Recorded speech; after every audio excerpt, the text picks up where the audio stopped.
And that's the best energy to have for this type of stuff. No, yeah, for sure. It's natural, you know? Exactly. That's what I don't like any of that like forced content stuff. Like if it just feels not natural, right? So, and I also don't do well when I'm like forced to be something that I'm not. So you know, yeah. I'm gonna go ahead and ask you a couple questions. Deal.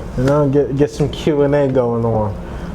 Trying to start something new. I know a lot of you guys, you guys want to see what's going on with the cultivation side of things, and I think it's very important for us to tell the consumers about what's going on and how much fun you have and how much effort you put into this, and like to stop that stigma of pot smokers or cannabis smokers, that we're dumb, right? We're dumbfounded, I think, or lazy. Yeah, we're lazy. I think that's a big thing. So let's get into it. Yeah. So what cultivation techniques do you use to maximize yield and potency?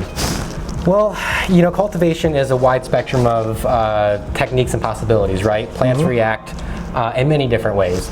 So the key part of being a cultivator is finding a set of processes that work well for you and your style and your workflow. So we, as a team, built together a process that is a hybrid version of organics and synthetics. And I say synthetics as your traditional agriculture salt-based nutrients, nitrogen-based salt fertilizers that are used in big agriculture in almost all of cannabis cultivation. It's the standard for growing crops at this point. It's where most of the industry goes, and there's the niche market of the organics or living soil side, which is a background that I've had for about 12 years now. When we came together for this facility, we were debating to go organics or going salt-based, and that's what most people do, is decide on one or the other. After doing a lot of discussions, a lot of research, and deciding what was going to work best for us, we chose a hybrid version where we actually start with an organic base. All of our soilless media is a cocoa that is amended with worm castings.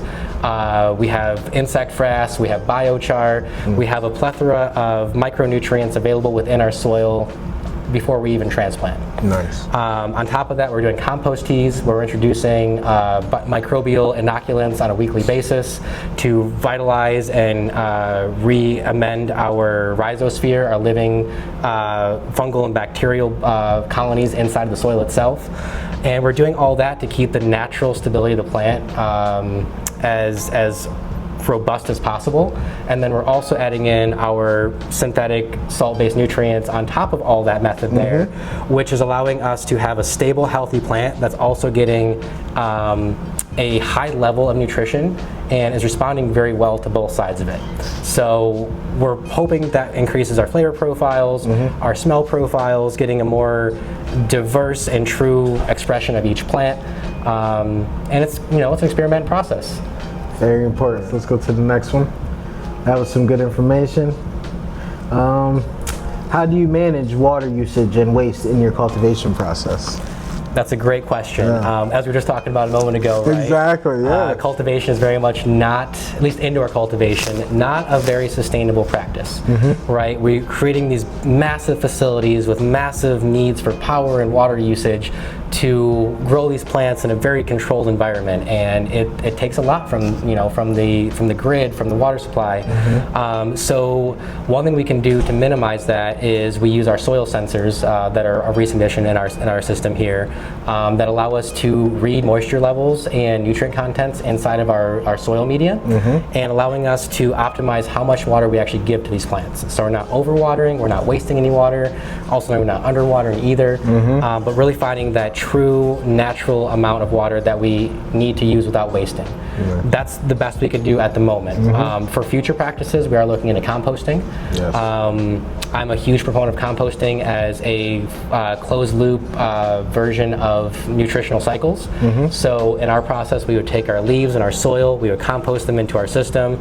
Once that compost is digested and ready again, we can repurpose it back into our grow and not have to put it into landfill and create a larger pile. Exactly. Using the resources, man. Yeah. So we're working on some better practices, but for now, it's about being as efficient as possible, wasting as little as possible, and trying to produce as much as we can for as little as possible.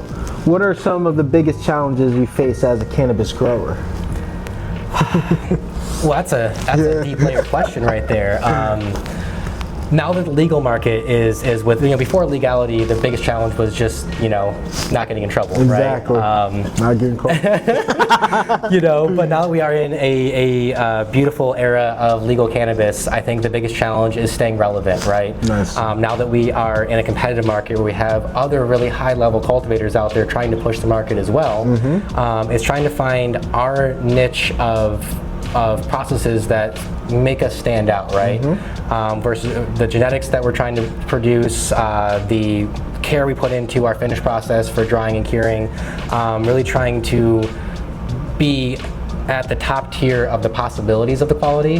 That way, as we're all pushing up the bar, we're all right there with each other. Exactly. It's very important. It's very important. And honestly, we got some good cultivators out coming in the state, so it's it's a challenge to keep each other going here. Yeah, it's New Jersey, it's starting to blow up. Yeah. And I'm excited for it. It's a lot of small guys coming on board, and that's that's what we've been looking for. How do you stay ahead of regulatory changes and compliance requirements? Well, that is a fantastic question because the regulations are what keep us alive here. Yes. And it's also a hard question because the regulations are so new, and from what we've seen, are still being understood, right? So the best way for us to stay ahead of everything is to be in communication and involved with the CRC directly, ask questions for anything that we're not sure of, getting clarifications, getting verification. There's no guesswork anymore, right? We can't assume that anything is correct or isn't correct. If we're not sure it is correct, we will just ask. Exactly. Our goal is to be at the ahead of the curve for all of the regulations that are coming out, and being a part of the communication process with them, they ask questions back. We actually had our first inspection on site, and there was a lot of questions going both directions, and it was more beneficial than I had assumed it was going to be. I think for both parties. Exactly. It's good to be safe than sorry. Right. So it's good that you ask those questions and get those answers. I think that that wraps it up. It was great talking to you, and always check them out on Instagram at Hamilton Canna, right? Hamilton Farms Hamilton Farms Canna, and Hamilton Farms Canna Crew. You heard them. That's it. All right, man. Thanks, guys. Check you guys later.